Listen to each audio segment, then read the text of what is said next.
sobre el tema. Hans.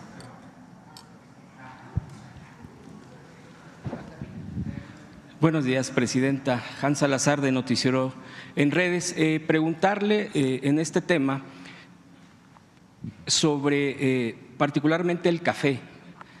Aquí en conferencias pasadas había traído la situación de cafetaleros de Veracruz.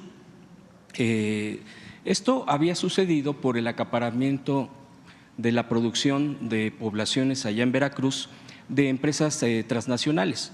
Son filiales y obviamente ahí se quieren deslindar muchas veces las empresas diciendo pues que ellos no tienen que ver, pero pues son filiales al final de cuentas. Esta empresa se llama AMSA, de hecho ya aquí tiempo atrás lo he presentado. Incluso hubo un acompañamiento de la ahora titular de lo que será Alimentación para el Bienestar, como de Medio Ambiente, la licenciada Albores. Preguntarle si en estos casos se tienen contemplado, ahí el acaparamiento de estos productores pues hace que se rebajen los precios y pues lo que ya sabemos. Entiendo que todo esto es para mejorar las condiciones de los productores. Preguntarle si se podría tomar en cuenta a propósito del consumo del café en nuestro país. Y dentro de esta misma temática, preguntarle, hace unos días me llamaba la atención que el director del ISSSTE, Martí Batres, estaba anunciando la apertura, el reforzamiento, reinauguración de una tienda de Superiste. Antes pues eran, todavía me acuerdo, hace muchos años, que pues era un aliciente incluso para oferta para los trabajadores del ISSSTE al servicio del Estado, porque ahí se encontraban muchos productos a buen precio. Y preguntarle si aquí se tendría contemplado rescatar este tipo de tiendas, que pues algunas subsisten porque prácticamente las estuvieron desahuciando, eliminando en gobiernos del PRI y del PAN con su modelo neoliberal, pero en esto si se pudieran acercar este tipo de productos de la misma gente del país, en este caso, y hasta para mejorar la alimentación y el acceso a diversas tiendas y que se conserven estas tiendas. Preguntarle esto primero. Sí, ¿quieren comentar algo del café? Gracias, presidenta. El café es uno de los productos prioritarios en todo este programa. Aparece por muchos lados: producción para el bienestar, fertilizantes, cosechando soberanía, y lo que presentó la compañera María Luisa sobre alimentación para el bienestar. Un esfuerzo central, hemos platicado ya mucho, estamos trabajando con las distintas organizaciones de productores y toda la cadena.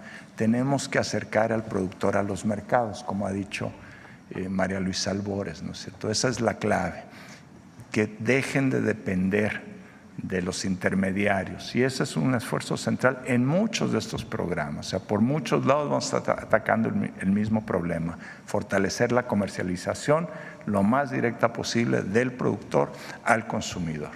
Incluye, por supuesto, Veracruz y toda la República y todos los productos. Particularmente en Izhuatlán del café, ¿ahí se ha platicado con la gente?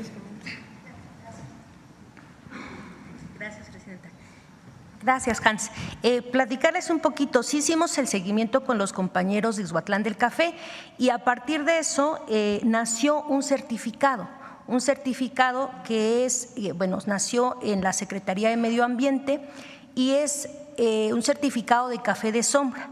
Y lo da la Secretaría de Medio Ambiente para reconocer a los cafetaleros cuando cuidan un sistema agroforestal. Lo comparto porque fue una iniciativa que nace a partir de los compañeros de Izhuatlán del Café, pero también muchos productores recibieron bien esto, también los productores de café del programa Sembrando Vida.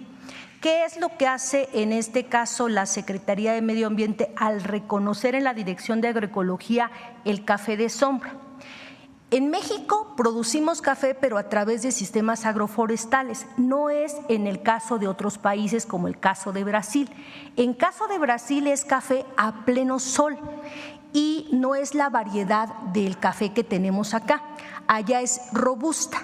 Entonces, por eso se vuelve importante, porque al tener un sistema agroforestal cafetalero, y por eso el certificado de café de sombra, que nace a partir de este trabajo que hicimos con los compañeros y compañeras de Ixhuatlán del Café, es reconocer que en el momento en que se siembra el café es un arbusto, entonces se siembra el café, requiere un estrato herbáceo que es la cubierta del suelo, después el arbusto del café, y el café requiere sombra. Entonces, por eso se vuelve muy noble, porque la sombra es natural, son de árboles, y al tener diferentes especies de árboles, lo que tenemos es diferentes tipos de animales y también de epífitas o de plantas que van arriba de estos árboles. Entonces se vuelve un sistema muy noble.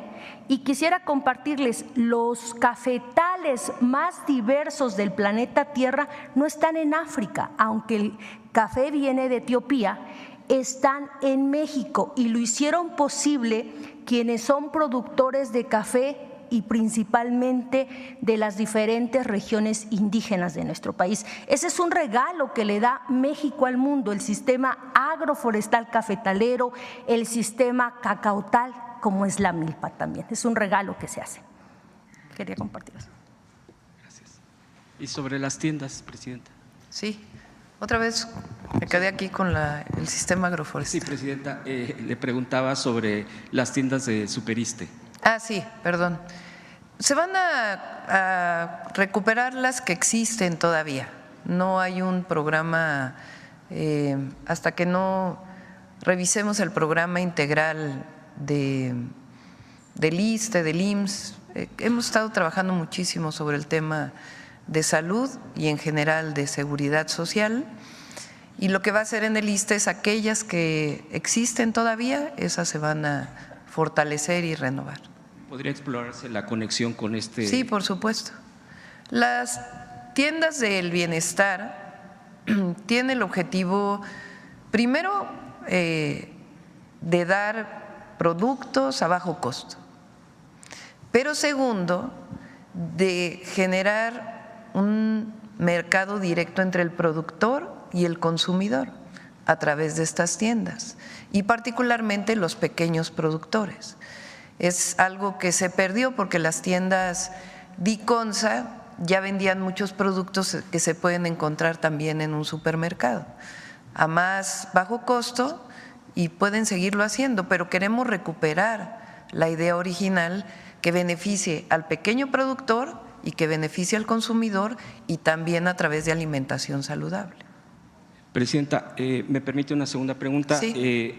En otro tema, comenzaron, como ayer aquí mismo se mencionaron, las mañaneras del Poder Judicial, pero pues han salido varios datos que quisiera yo ponerlos en la mesa, preguntarle, porque bueno, cada vez que salen más datos del Poder Judicial, públicos, periodísticos, pues salen más detalles que llaman la atención, que fue por eso que mucha gente de la población dice que hay que cambiar. Esto es una nota del medio Polemón, donde dice que Juan José Olvera López, uno de los magistrados que fue quien encabezó ayer esta mañanera, fue uno de los magistrados que concedieron la suspensión provisional de prisión preventiva en contra del fiscal morelense. Esto, Uriel Carmona, a propósito de la liberación o de no haber clasificado un feminicidio ya de todos conocido, no me detendré mucho en ello, y que también otorgó un amparo en noviembre del 2023 a favor del Foro Consultivo de Ciencia y Tecnología, a quienes la Fiscalía General de la República acusaba de delincuencia organizada, operaciones con recursos de procedencia ilícita, peculado, así como uso ilícito de atribuciones y facultades relacionadas al desvío de 244 millones de pesos pertenecientes al entonces CONACYT.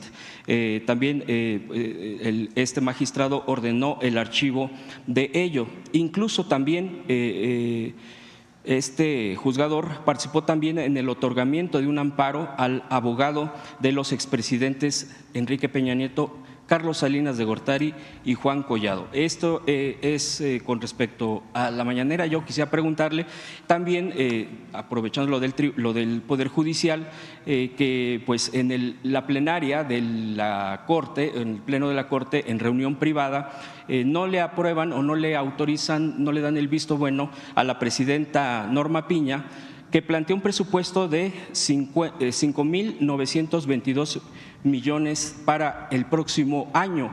Incluso es un aumento. Una de las cosas que está trascendiendo es porque no se está ajustando precisamente lo que ya está en la Constitución, que se impulsó como reforma judicial, pero que ya está en la Constitución, que se tendría que ajustar este tipo de costos, quitando los fideicomisos, ajustándose los salarios. Preguntarle sobre estos dos temas en torno al Poder Judicial, presidenta. Sí, ya otra vez hay una campaña, curiosamente, de García Luna ya nadie habla. Y ahora es el gran tema del desacato de la presidenta de la República.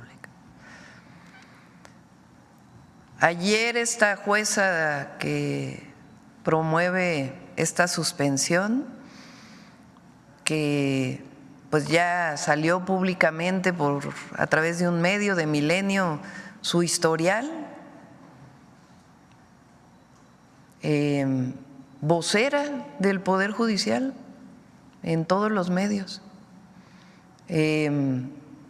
Los ministros andan hasta en Harvard. Otra vez una campaña así, pero que en México no hay Estado de Derecho, que se acabó la justicia.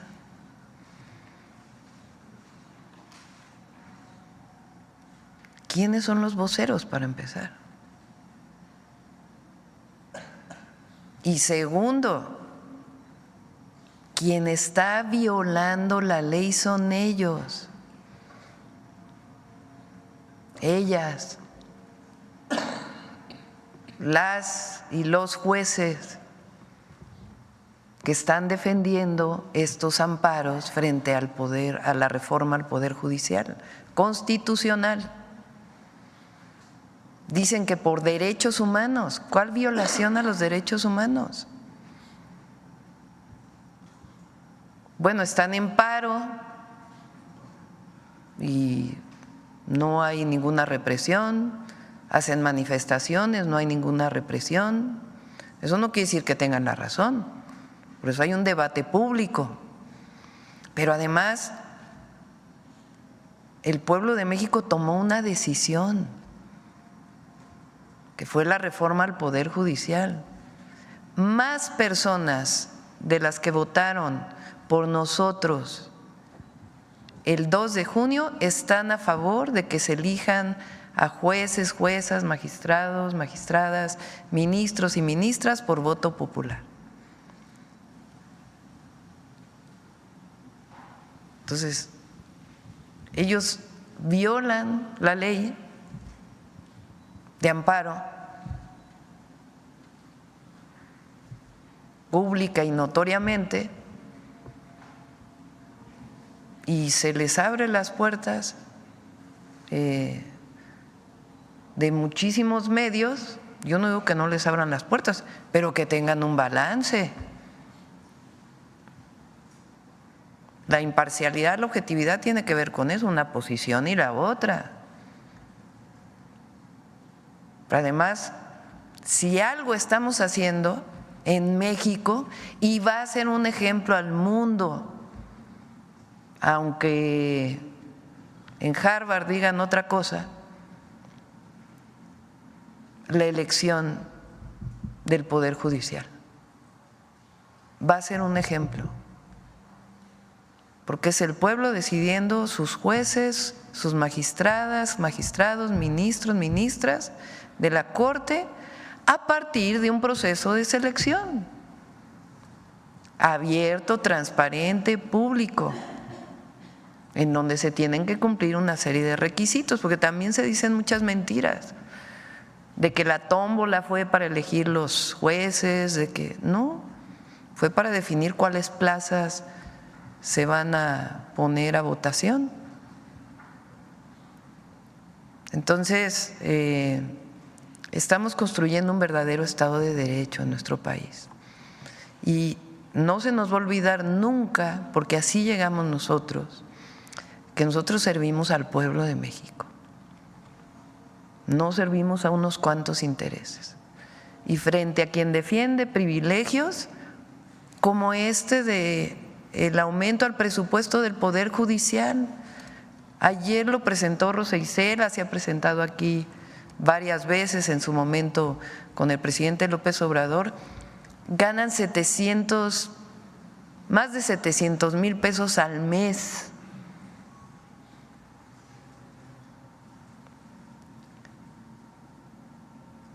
¿Por qué tienen que ganar 700,000 pesos al mes? Dicen que para acabar con la corrupción. Bueno, entonces los fideicomisos del Poder Judicial, ya lo dice la Constitución, tienen que ser reintegrados al presupuesto público y se van a usar de manera muy transparente. En su momento se pidió que se usaran para Acapulco. A lo mejor de nuevo podemos usarlos para Acapulco. Por cierto, aprovecho un paréntesis, el domingo vamos a dar una conferencia de prensa en Acapulco de todo lo que hemos hecho después del huracán John y en todo Guerrero, no solamente en Acapulco. Cierro paréntesis. Bueno, entonces no hay razón. El presupuesto del próximo año se va a establecer para el Poder Judicial de acuerdo como lo establece la Constitución, porque además está por aprobarse la reforma constitucional para que ahora sí ya nadie gane más que la presidenta de la República. Y sobre el tipo de personajes, de juzgadores, prácticamente con estos antecedentes dando una mañanera, ¿qué opina, presidenta? Pues que lo valore la ciudadanía. Yo decía al revés. A ver, ¿por qué no los jueces, juezas honestos, que tienen mucho que presumir de su historial, no se proponen para ser parte de nuevo del Poder Judicial a partir de la elección popular? Y también que se haga público pues sus historiales. Estaremos en unos casos de acuerdo, en otros no, pero son servidores públicos. El juez, la jueza es un servidor, una servidora pública. Servidor público quiere decir estar al servicio del pueblo. Eso quiere decir servidor público.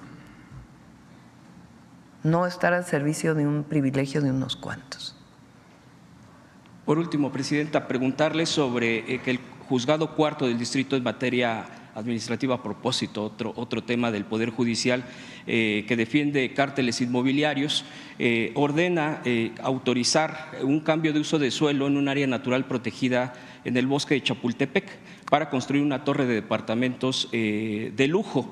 Esto también llama la atención porque así está la información también que ha estado saliendo. Sistemáticamente el juez Juan Pablo Gómez Fierro, pues que también se le conoce como quien ha bloqueado varias políticas de la soberanía del país, ha apoyado que ahora ya es magistrado de circuito, ha favorecido a la inmobiliaria Trepi de José Manuel Berumen Bautista, esto precisamente para anteponer esta construcción. Preguntarle, el Congreso de la Ciudad de México ya se expresó concretamente para oponerse a esto y usar todos los recursos políticos, jurídicos, así lo han manifestado. Desde el gobierno federal se apoyará esto de defender las áreas naturales protegidas como es el bosque de Chapultepec, presidenta, y gracias, le agradezco. Sí, por supuesto. Este caso estaba desde que fui jefa de gobierno y defendimos que no se construyera. El bosque de Chapultepec, desde que fui secretaria de Medio Ambiente, ha sido un motivo de mi trabajo en el sector público. Cuando el presidente López Obrador era jefe de gobierno y su servidora secretaria de Medio Ambiente, encontramos que Los Pinos se había llevado una parte del bosque de Chapultepec. Salinas de Gortari amplió Los Pinos para poder correr en el Parque de la Hormiga. Así se llama esa parte del bosque de Chapultepec. En aquel entonces era Fox presidente y me comisionó el entonces jefe de gobierno a que fuera a solicitar la entrega del Parque de la Hormiga. Finalmente Fox accedió y se recuperó el Parque de la Hormiga. Y después fuimos recuperando una buena parte de la tercera sección del bosque de Chapultepec. Por razones ambientales y porque además lo que es público es público. Estamos a favor de la propiedad privada y que se respete la propiedad privada, y para eso hay leyes y está la Constitución. Pero lo que es público es público. Lo que cambió es que ya no privatizamos lo público, porque tuvo no una buena historia en nuestro país, pero además lo que es del pueblo es del pueblo, lo que es de la nación es de la nación. Entonces, el bosque de Chapultepec lo vamos a defender como todas las áreas naturales protegidas. Hay casos en el sureste, hay pendientes que también vamos a atender. Entonces, el cambio de uso de suelo, no va a haber cambio de uso de suelo de zonas naturales y particularmente áreas naturales protegidas a otros usos y menos de desarrollo urbano. Al revés, vamos a proteger y a seguir ampliando las áreas naturales protegidas. Sí, el bosque de Chapultepec es una asignación a la Ciudad de México, pero ahí a Clara Brugada, la jefa de gobierno, lo que requiera de apoyo, pues ahí vamos a estar apoyando. A ver, por acá. Gracias. Buenos días, presidenta, funcionarios, secretarias. Soy Fernanda López Castro de Infobae México. Tengo 3 preguntas muy rápidas, breves. Anteriormente había mencionado que se mudaría a Palacio. ¿Cuándo podríamos esperar esta mudanza o tengo entendido que todavía no se realiza? Sí, no, sigo viviendo ahí en mi casa, departamento. Ya les vamos a informar, estamos en ese proceso. Perfecto, muchas gracias. La segunda pregunta sería respecto a la reforma judicial. Saber si su gobierno ya presentó la denuncia en contra de la jueza Nancy Juárez, que iba a presentar ante el Consejo de la Judicatura Federal. Todavía no hemos sido notificados. Ok. Hasta hoy en la mañana pregunté a la consejera jurídica Ernestina Godoy. Fíjense, otro tema, sale la publicación en un medio y ni siquiera hemos sido notificados todavía. Ok, bueno, y la tercera es en apoyo a un colega. Notificar quiere decir que formalmente nos enteramos, jurídicamente nos enteramos de esta solicitud de la jueza. Ok, muchísimas gracias. Bueno, la tercera es en apoyo a un colega. Aquí, bueno, me comentó que en Querétaro un grupo de beneficiarios de los programas de bienestar de apoyo al campo le comentaron que aún no le llega el apoyo de este año, que son cerca de 18,000 beneficiarios, y quieren saber si pueden esperar el apoyo pronto o deben de esperar más tiempo. Sí, si quieres se lo pasamos al secretario para que lo pueda atender. ¿Quieres comentar?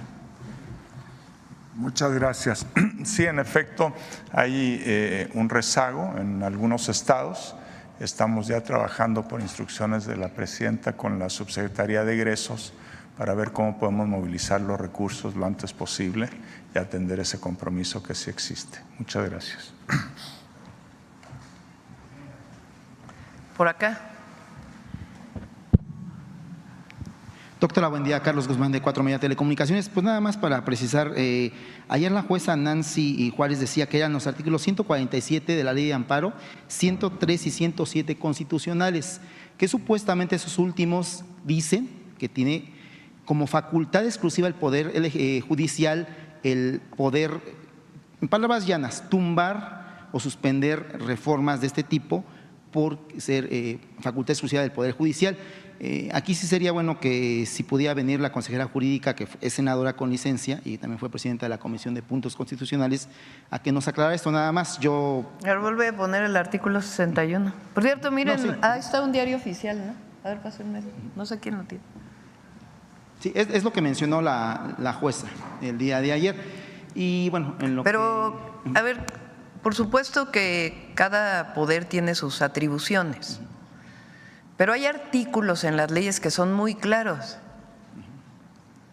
que no están sujetos a interpretación. Tal es el caso del artículo 61 de la Ley de Amparo Reglamentaria de los artículos 103 y 107 de la Constitución.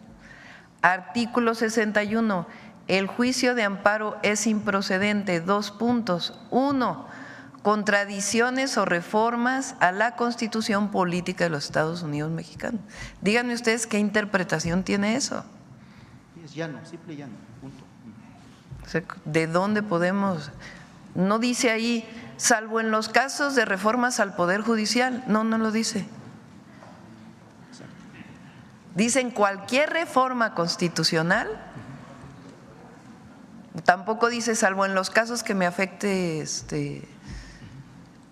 No, cuando hay una reforma constitucional, que ayer lo vimos, para que haya una reforma constitucional tienen que aprobarlo 2/3 partes de la Cámara de Diputados, 2/3 partes de la Cámara de Senadores, la mayoría de los congresos estatales y de la Ciudad de México. Y una vez que ocurre eso, entonces viene el cambio constitucional. Y la Ley de Amparo dice, es improcedente, o sea, no se puede aplicar la Ley de Amparo contra adiciones o reformas a la Constitución Política de los Estados Unidos Mexicanos. Eso lo sabe la jueza. Lo que pasa es que buscan formas que no tienen que ver con la ley. Por eso digo, quien está violando la ley es ella, quien está vulnerando el Estado de Derecho es ella. Nosotros estamos siguiendo la Constitución y la reforma constitucional tal cual fue aprobada. Entonces, ella quiere postularse para ser elegida por el pueblo, pues que hable de por qué debe ser, porque no le sirven mucho estas formas de violar la ley para poderse postular nuevamente. Miren, este es el diario oficial de la Federación. Así se imprime. Tiene todavía esta forma de usarlos. Aparte viene publicada en el internet, en el sitio del diario oficial. Tiene todavía estos hilos. O sea, ustedes imagínense que la jueza nos va a notificar, ¿no? Pero ya nos enteramos por los medios. Dice, elimínese. ¿Qué quiere decir eliminar? O sea, hay que arrancar la Constitución, eso es lo que está pidiendo la jueza. Mutilar un diario oficial. No hay antecedente de que un juez o una jueza haya pedido eliminar. Por eso ayer lo repetí tantas veces. O sea, vean ustedes esto, a quien nos ve. ¿Qué quiere decir eliminar esto? ¿O qué quieren que vamos a regresar al fascismo, a quemar, a romper libros? Bueno, no a regresar, porque aquí afortunadamente solo en la época de la Inquisición. Y segundo tema, sí me gustaría que Julio Verdeguer y todo el equipo que está aquí profundizaran sobre el tema de soberanía alimentaria. Yo en mis ayeres estudié la carrera en un tecnológico agropecuario sobre este tema, estuve en un CADER, estuve cuando se hizo Procampo, pero sí me gustaría que nos precisara el secretario Verdeguer el tema de las semillas, que es muy importante, muy importante, porque a los agricultores, yo sé que es tema que en la cuestión urbana no les interesa, pero en el tema de la cuestión rural es muy importante el tema de la semilla, tener una buena semilla fitosanitariamente correcta y también para el ciclo correcto y el lugar correcto. Es preguntarle, uno, este banco que se va a hacer, todo indicó en Zacatecas, el banco de semillas, va a incluir variedades, le voy a mencionar variedades comerciales y técnicas, que seguramente usted va a entender, secretario. La A11, que es una variedad de la marca Asgrow, voy a meter un golazo, pero bueno. La A11, que es regularmente para clima semidesértico-desértico. La H135, que es de otra variedad, pero que sirve para climas húmedos. Estas variedades te dan 3 mazorcas, o 2, pero de muy buena consistencia. En el caso del frijol, no recuerdo la variedad, también es de esta firma, que es muy importante. Tiene una variedad de frijol que sirve para climas desérticos. El frijol negro que se conoce de Zacatecas, básicamente todo es de esta firma. Es un monopolio que se tiene, no sé si sea bueno o malo, se lo dejo a ustedes, pero sí sería importante que especificara para la gente que lo ve, los agricultores, a partir de cuándo van a tener esa semilla, a partir de cuándo podrían tener acceso a los apoyos de comercialización, que en el 91-90 que yo estaba en este tema se llamaba Cerca. Desapareció después de que llegó el sexenio, si no mal recuerdo, de Peña Nieto. Se desapareció este esquema. Era bueno el esquema porque permitía a los agricultores comercializar directamente su producto a las tiendas justamente de Liconza o de Diconza, más bien dicho, perdón. Es uno, preguntarle esto. 2, preguntarle el tema de las semillas también, pero vinculado con Chapingo, usted mencionaba. Yo le menciono el CIMIT, que es un centro de biotecnología y también de híbridos, que incluso sacó una variedad para desierto que se comercializa en el Cuerno del África, en Kenia. Es mexicana, 100% mexicana. Es preguntarle si estos apoyos tecnológicos se van a tener, cómo se van a hacer, cómo el agricultor los puede tener. Y tercero, en el caso de lo que hablaba de los 3 productos, el cacao, el café y en el caso de la miel, ¿cómo se va a hacer para que la gente los consuma más? Hablaba por aquí la secretaria de Medio Ambiente, pero ahorita ya es de las tiendas. ¿Cómo se le va a hacer para que la gente entienda que el consumir miel es mucho mejor que consumir un vaso con azúcar, no de azúcar, un vaso con azúcar? ¿Cómo se le va a hacer para que la gente entienda que el cacao incluso ayuda al el tema de las cuestiones cardíacas? ¿Cómo hacerle para que la gente entienda que el café, aparte de ser una cuestión que mucha gente aquí en tema urbano come, o bueno, toma más bien dicho, le sirve también para regular lo que es el tema de la presión arterial? ¿Cómo hacerle para eso, secretario? Gracias. Bueno, con su permiso, Presidenta, voy a invitar al compañero a que se venga a la Secretaría porque sabe mucho del tema. Mire, la productora de semillas del bienestar, vamos a comenzar con frijol y arroz. ¿Por qué con frijol y arroz? Son productos que por razones técnicas que usted seguramente conoce muy bien, no hay un suficiente abastecimiento de parte de las empresas semilleras. Entonces los productores se han ido quedando con semillas pues, que se les van degenerando año con año. Si queremos ser autosuficientes en frijol y aumentar mucho la producción de arroz, hay que empezar por ahí. Tenemos muy poquito frijol y arroz de muy buena calidad en México. Entonces tenemos que multiplicar esa semilla. Es un proceso técnico, no los aburro con los detalles, pero estamos recogiendo la semilla que hay, comprándola, ¿verdad? Y la tenemos que empezar a multiplicar con agricultores que son muy líderes, mientras se crea esta productora de semillas del bienestar. Ya después lo hará la propia productora. Vamos a arrancar con eso. En el caso del maíz, claro que nos interesa. Miren, productores del estado de Puebla, hace no mucho nos decían, ¿sabe qué? Las variedades tradicionales que usaron mis padres, mis abuelos, ya no están funcionando porque cambió la lluvia, la temperatura. Necesitamos nuevos tipos de variedades de semillas. Estamos trabajando con todas las fuentes posibles, incluyendo con la Secretaría de Ciencia. Entiendo que se le va a proponer a la Presidenta que uno de los programas estratégicos tenga que ver también con el rescate de nuestros maíces criollos. Los maíces criollos, la compañera Albores hablaba, ¿no es cierto?, de regalos de México al mundo. Tal vez es el principal regalo de México al mundo en materia de alimentación. La gran diversidad genética del maíz, que es uno de los 3 grandes alimentos de la humanidad, no solo de México: el trigo, el arroz y el maíz. Esa diversidad genética del planeta está aquí, en nuestros maíces criollos. Tenemos que conservarlos, tenemos que protegerlos y tenemos que entender cuál es esa diversidad genética y que quede en el dominio público para que no sea apropiada, ¿no es cierto?, por ninguna empresa en particular. Entonces va a haber un gran esfuerzo porque usted tiene razón.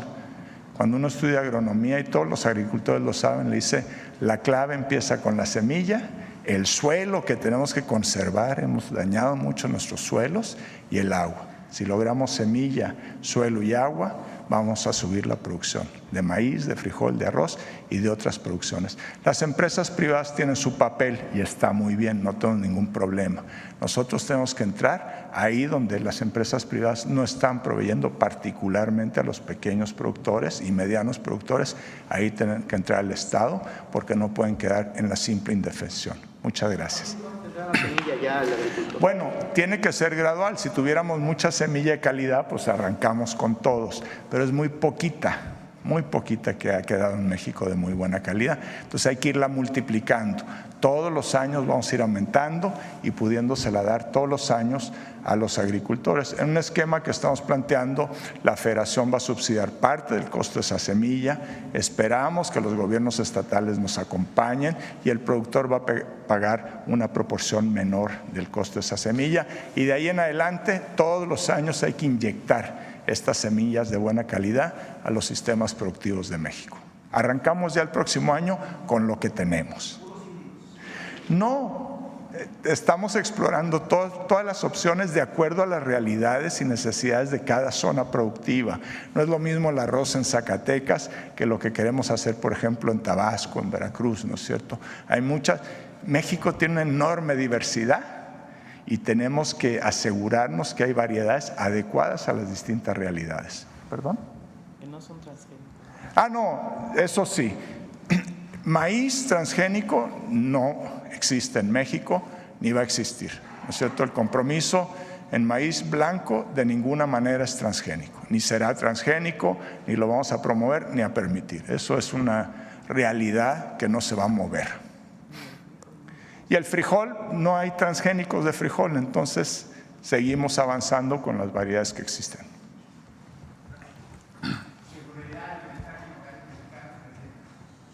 A ver, sobre el tema. Gracias, Presidenta. Es la primera vez que me dan la palabra. Lo hizo cuando fue jefa de gobierno de la Ciudad de México y bienvenida, por supuesto, a que lleve usted las riendas de este país y lo está haciendo muy bien. Según un reporte del Instituto Nacional de Salud Pública, dice lo siguiente.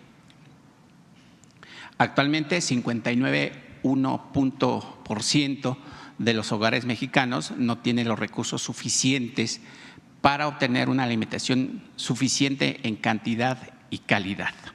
La inseguridad alimentaria tiene grandes costos humanos, sociales y económicos, pues se asocia a pérdida de productividad, menor aprovechamiento del potencial humano y síntomas de exclusión social.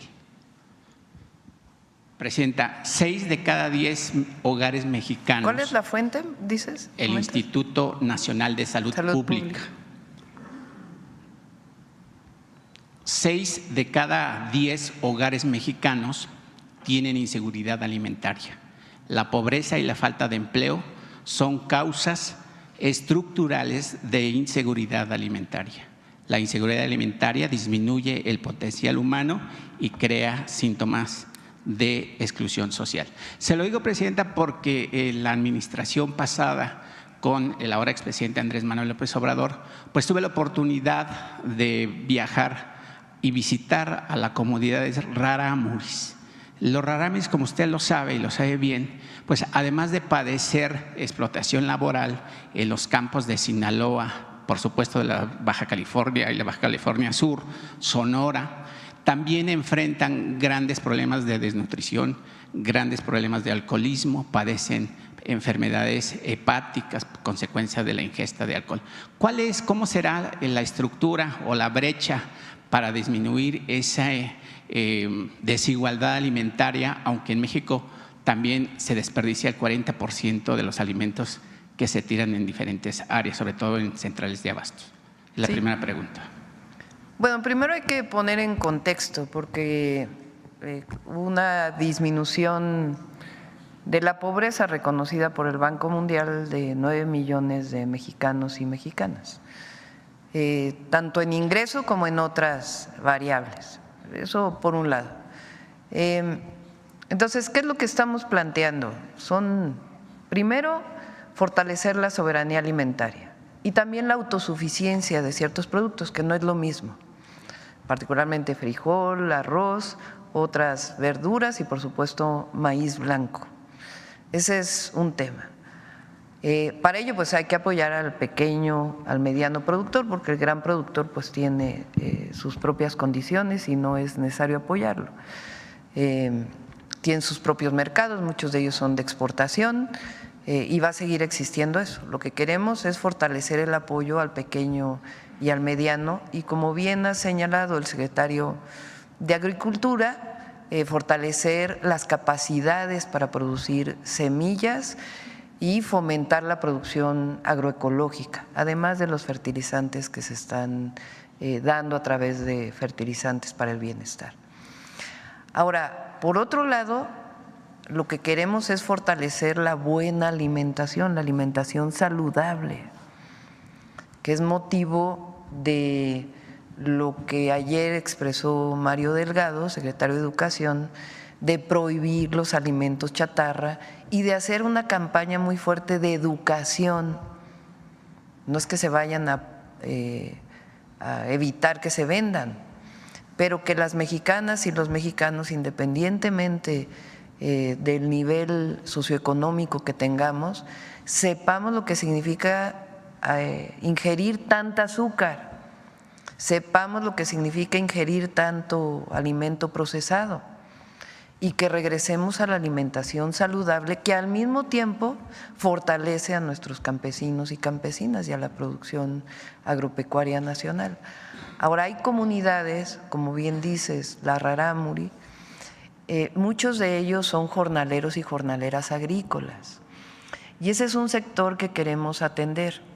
Son hombres y mujeres del campo que migran a otros lugares de México a producir, muchas veces a parcelas de grandes productores o a hectáreas de grandes productores, otras veces a medianos y otras veces también a pequeños, inclusive se contratan jornales.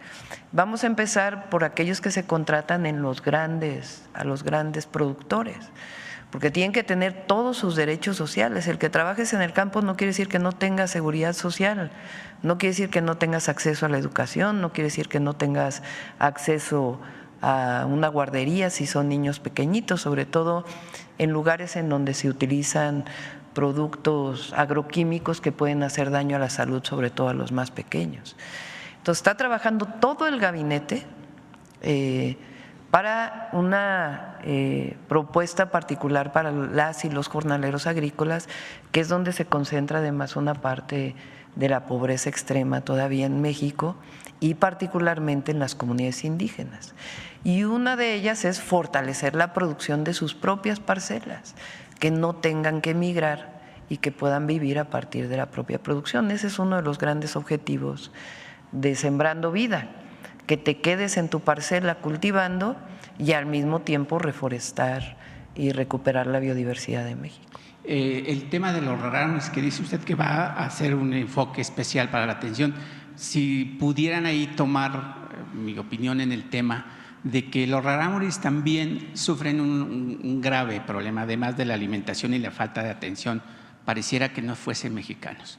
Tiene un grave problema que lo recluta el narco, lo reclutan obviamente gente para pues utilizarlos, el término no me gusta, ni lo voy a mencionar, para que puedan transportar drogas y además los hacen después consumidores y eso es obviamente un mercado importante para ese grupo.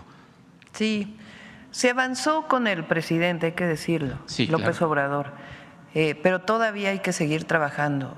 Tienen la característica de que viven en comunidades muy aisladas, son muchísimas comunidades.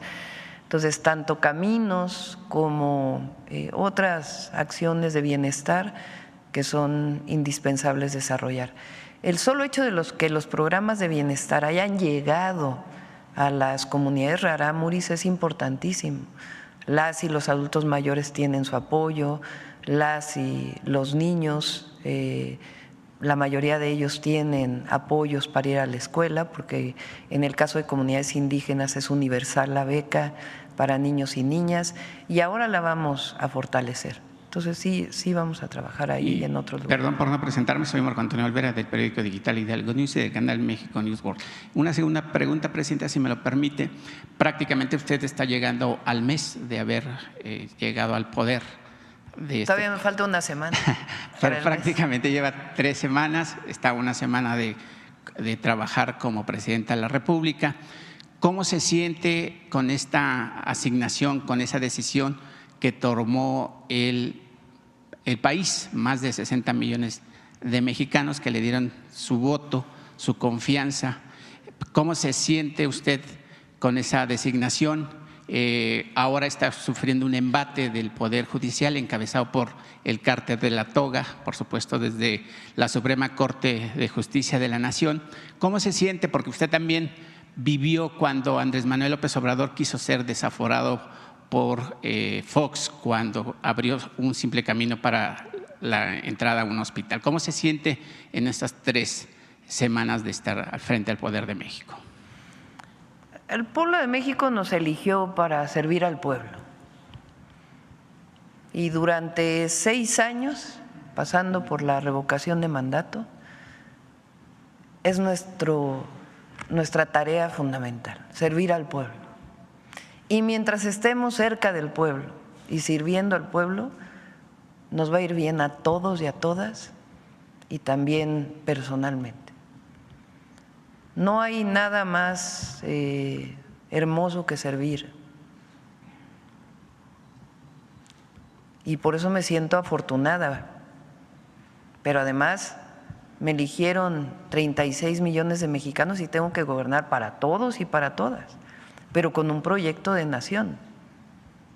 Y estamos fuertes, estamos bien. ¿Y qué nos da esa fuerza? El pueblo. Y así va a seguir. Gracias, Presidenta.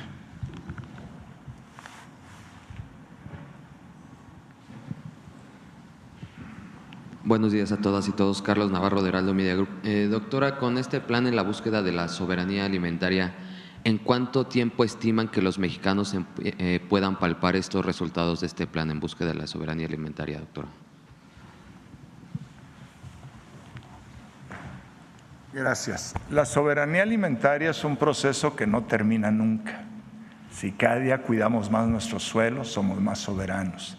Si cada día tenemos más ciencia y tecnología para producir buenos alimentos saludables, somos más soberanos.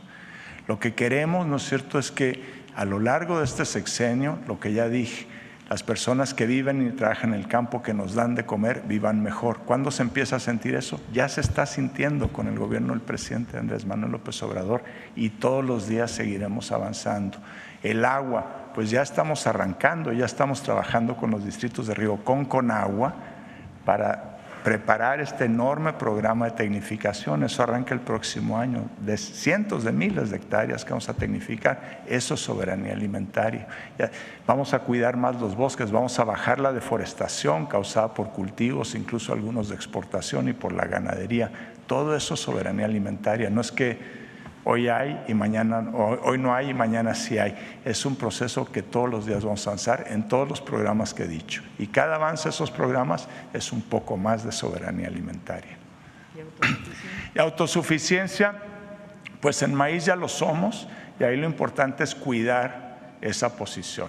Maíz blanco no transgénico, ser autosuficientes. En frijol, yo creo que por ahí, por el año 4 del gobierno, vamos a estar ya cerquita de alcanzarla, cruzando los dedos, ¿no es cierto?, para que el clima nos acompañe, que llueva bien. Ese es un gran enemigo, ¿no es cierto?, de esta meta. Pero si la agricultura sigue teniendo agua, yo creo que hacia el 4.º año ya vamos a estar cerca de eso, y para el 6.º año vamos a producir estas 300,000 toneladas que nos están faltando. Es lograble si nos acompaña el clima. Gracias. Presidenta, preguntarle, hoy en el Heraldo de México se publica una encuesta donde el 75% de los encuestados avala la estrategia de seguridad que plantearon el pasado 8 de octubre en medio de un contexto complejo para algunos estados como Chiapas o Sinaloa. ¿Qué opinión le merece este respaldo? Primero, siempre agradecer el respaldo y la confianza de las mexicanas y los mexicanos. Vamos a dar resultados en seguridad. No es de la noche a la mañana, pero estoy convencida de que la estrategia es correcta y la voy a repetir. Atención a las causas no se nos puede nunca olvidar. Criticaron mucho al presidente López Obrador, pero en la medida que un joven no tenga que acercarse a una banda delictiva, yo decía en la campaña a la Ciudad de México, un estudiante más es un delincuente menos, un artista más es un delincuente menos, un deportista más es un delincuente menos. En la medida que atendamos todavía más a las y a los jóvenes, a las y los niños, en esa medida va a disminuir, porque no se acercan a ser base social de ningún grupo delincuencial ni ser parte de algo que durante años se vio todavía en series de televisión, como si fuera una opción de vida. No, la delincuencia es una opción de muerte y más la delincuencia organizada. Nosotros lo que tenemos que ofrecer son opciones de vida para las y los jóvenes, de vida feliz, que sea parte de su bienestar hacia el futuro. Entonces, la atención a las causas es un elemento central. El segundo es la consolidación de la Guardia Nacional como una fuerza fundamental nacional de cercanía de la ciudadanía y al mismo tiempo de vigilancia y una fuerza preventiva y también, como dice la Constitución, una parte de inteligencia e investigación. La tercera es inteligencia e investigación. Esto es fundamental. ¿Cómo hay la detención de un delincuente? Pues a través de una carpeta de investigación de una fiscalía. ¿Y quién otorga un orden de aprehensión? Un juez o una jueza. Para hacer una carpeta de investigación tiene que tener pruebas. Estamos hablando no de detenciones en flagrancia en el momento que se comete el delito, sino una vez que se conoce quién genera la violencia, cómo puede hacerse en el marco de los derechos humanos y del Estado de Derecho la detención de un delincuente. Si no se fortalece la inteligencia y la investigación, esta parte va a quedar todavía disminuida, que al final nos lleva a disminuir la impunidad. Y la cuarta es la coordinación. Aprovecho para decir, estuvo en la mañana la gobernadora de Guanajuato. El compromiso es bajar la delincuencia en Guanajuato. Vamos a bajar los índices delictivos en Guanajuato y de las dos maneras, y está de acuerdo la gobernadora. Atender las causas, no puede ser que Guanajuato sea el número 1 de adicciones, el número 1 de salario medio, el menor salario medio. Atender a las causas y al mismo tiempo el trabajo conjunto para abatir los índices delictivos, homicidios, robos, extorsión. Viene, por cierto, la modificación a la Constitución para que la extorsión sea delito grave.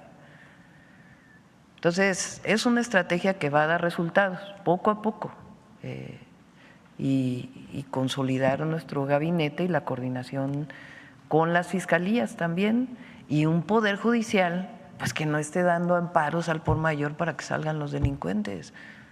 Porque este fenómeno de la llamada puerta giratoria, en donde se detiene un delincuente y sale a los pocos días, también tiene que ver con el Poder Judicial.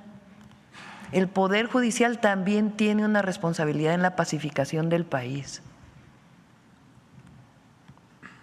No solo es el Ejecutivo, también es la Fiscalía, que es parte del Ejecutivo, aunque con autonomía, y el Poder Judicial, que tiene que ser parte del proceso de pacificación, y por eso la reforma al Poder Judicial va a ayudar mucho, porque al final es la corrupción también lo que ha permitido este fenómeno de la puerta giratoria.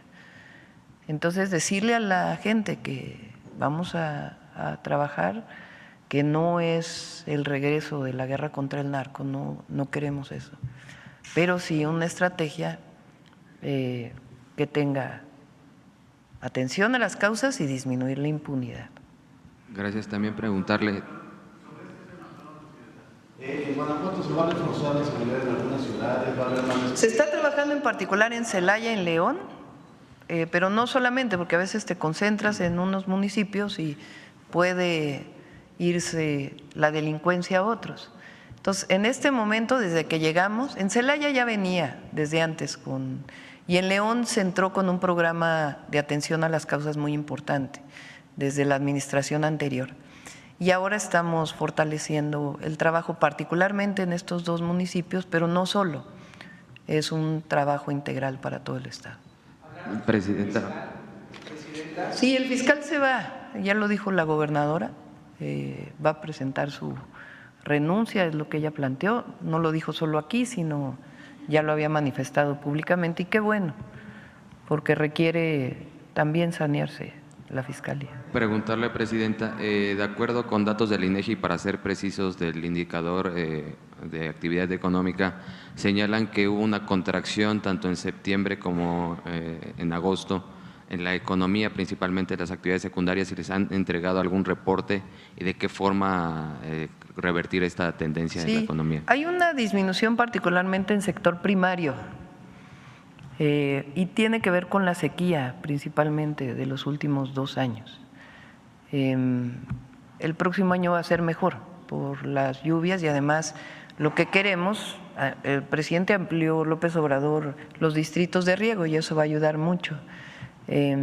Y todo este programa que estamos planteando nos va a ayudar a que el sector primario no caiga el PIB ni la producción. Ya por último, ¿tiene contemplado reunirse hoy con senadores, doctora?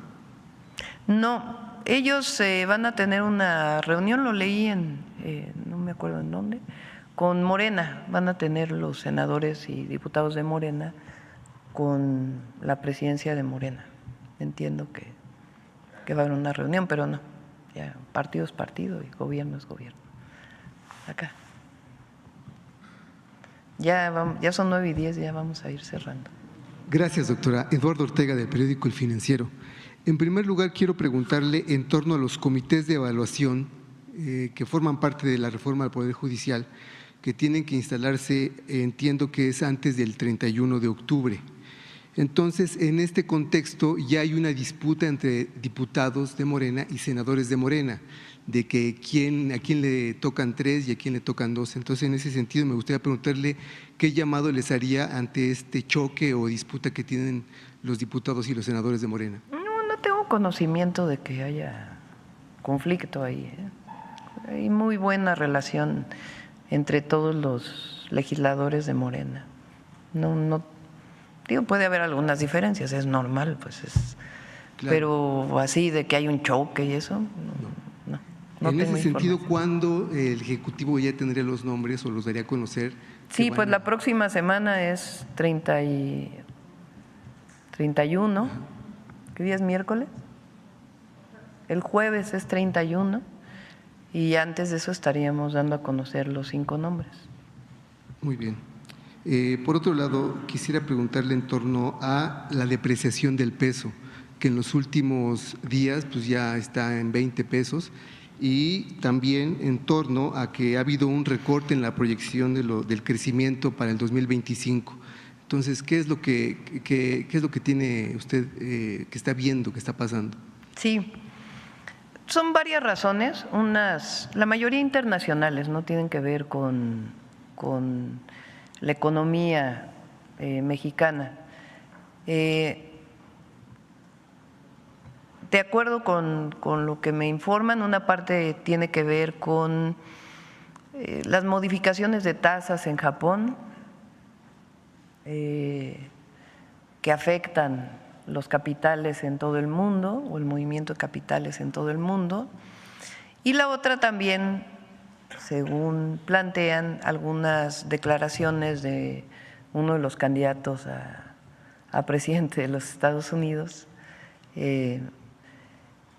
yo creo que son declaraciones en la campaña. El tratado no está en riesgo.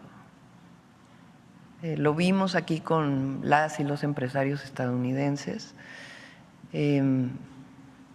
Hay integración económica y Estados Unidos dependen mucho ya de su principal socio comercial y México también tiene mucha interrelación con la economía de Estados Unidos y Canadá también, pero principalmente Estados Unidos.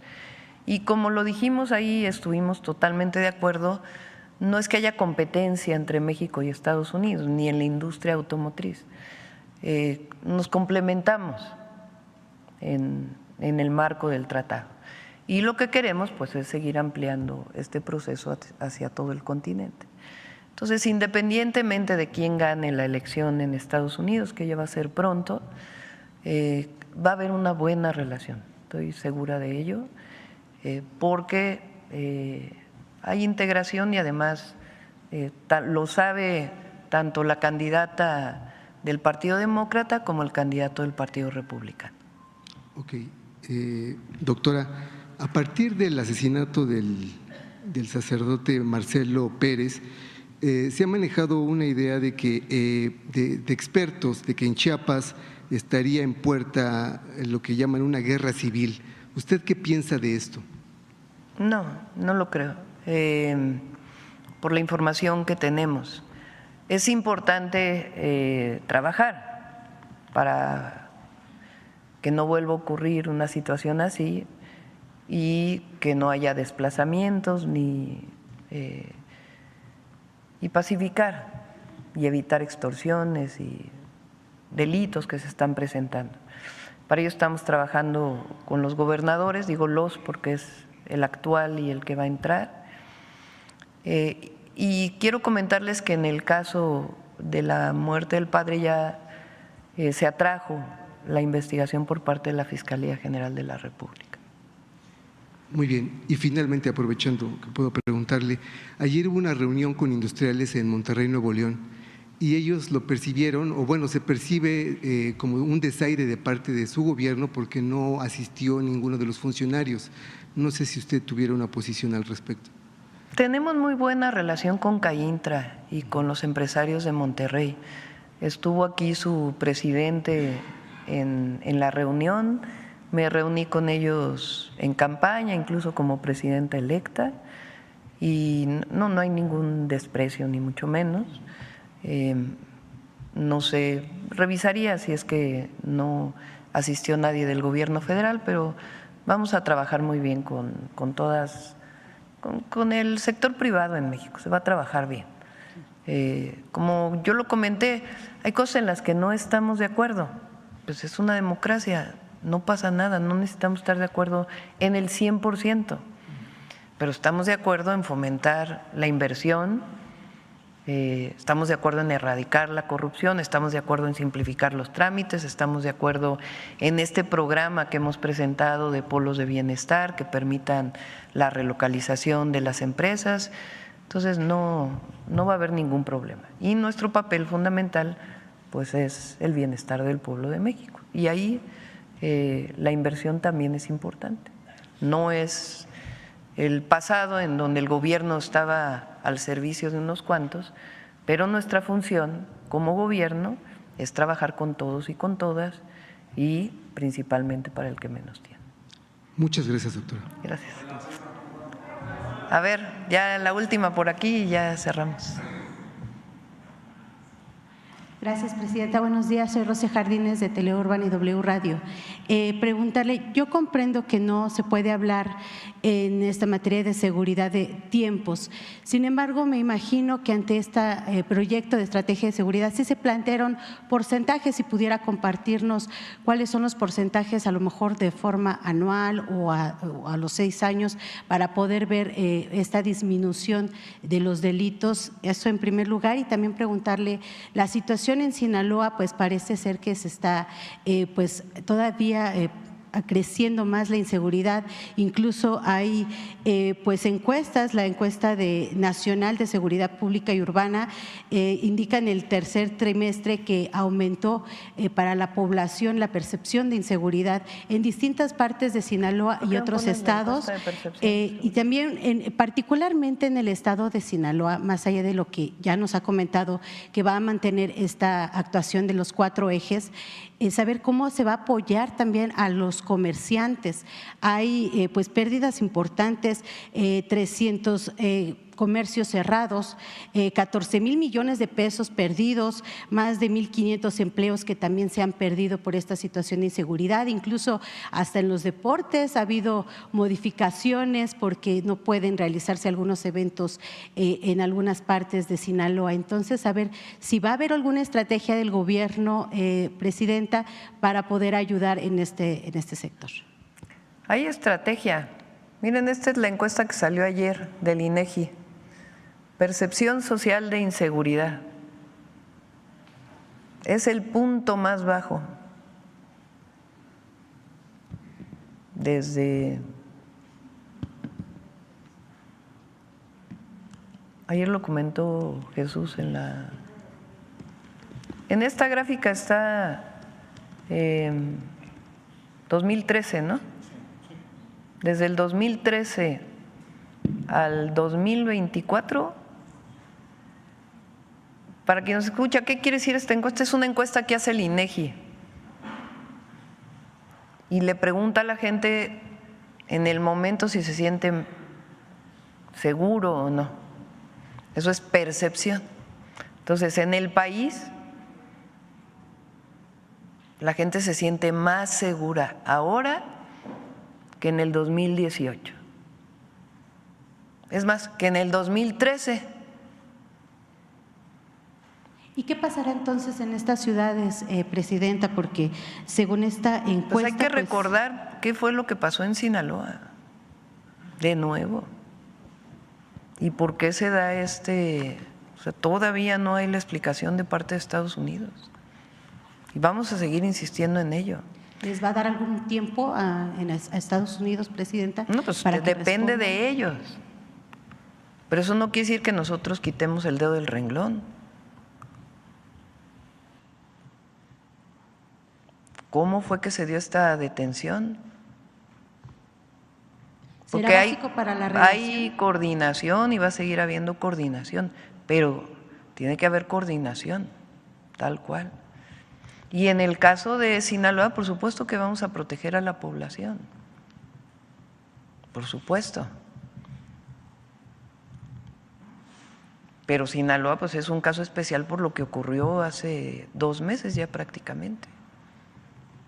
Y en los otros casos va a disminuir los índices delictivos, va a funcionar la estrategia. También vamos a trabajar ahí. Ahí se siente 91% insegura la población. Sí, hay zonas en el país donde ha crecido, pero en la mayoría del país han disminuido. Eso no quiere decir que… O sea, todavía 58% se siente inseguro en todo el país. Y tenemos una estrategia territorializada y estamos trabajando con los gobiernos de los estados y va a dar resultados la estrategia. Vamos a cerrar. Este llamado a Estados Unidos, Presidenta, si me permite, va a ser importante para la relación, digo, para poder aclarar, va a ser importante el que respondan. ¿Va a ser importante para la relación que tienen ambos gobiernos? El secretario de Relaciones Exteriores, recuerden lo que comenté, la relación ahora con el embajador es a través de la Secretaría de Relaciones Exteriores y se han estado reuniendo con grupos en particular sobre varios temas que interesan a la relación bilateral y al tratado y vamos a seguir reuniéndonos. Pero esta respuesta no afectará en nada, si responden o no sobre el mayo, no. Es importante al pueblo de México y a su pueblo. Muy bien, Presidenta, nada más si me permite rápido 2 temas. ¿Qué le respondería a esta situación que pasó en Harvard hace un momento usted lo había comentado, pero ¿qué les respondería ante estas risas que hubo cuando el ministro Ortiz Mena… Pues, que nadie se burla de los mexicanos y las mexicanas. El pueblo de México tomó una decisión y la elección de jueces, juezas. A mí me toca defender a mi pueblo y a mi país y a mi patria. Y a todos los mexicanos también. Entonces, será muy reconocida la escuela de Harvard, pero sería bueno que la escuela de Harvard hiciera una investigación sobre la corrupción en el Poder Judicial mexicano y cómo en México se toma una decisión que existe en Estados Unidos. O sea, en Estados Unidos jueces se eligen, es más, hay estados de la República en Estados Unidos que los jueces se eligen por partido político. La burla fue en la cuestión de los requisitos que se está poniendo. Vamos a dar ejemplo al mundo con la reforma al Poder Judicial, estoy segura. Okay, aunque los de Harvard no estén de acuerdo, y los invito a que hagan una investigación, porque allá se fue un ministro de la Suprema Corte. ¿Por qué no hace una investigación Harvard sobre las resoluciones de que no se paguen impuestos en la Suprema Corte de Justicia de la Nación? ¿O sobre los amparos que violan la Constitución? ¿O sobre las liberaciones de delincuentes? ¿Por qué no se hace una investigación sobre eso? Gracias. Van a ser buenos jueces, buenas juezas, preparados, no como ahora muchos que, pues, la verdad, ¿qué opina Harvard de que haya 50% de nepotismo en el Poder Judicial en México? ¿Qué opinan los grandes estudiosos de Harvard de ello? ¿Por qué? A ver si de esos les parece también simpático. Entonces, la decisión que se tomó es una decisión responsable y la elección de jueces, juezas es responsable. ¿A quiénes van a servir los jueces, las juezas, el Poder Judicial? De manera imparcial al pueblo y a la nación y a los intereses que están establecidos en la Constitución y en las leyes. Lo que queremos es que en México haya justicia.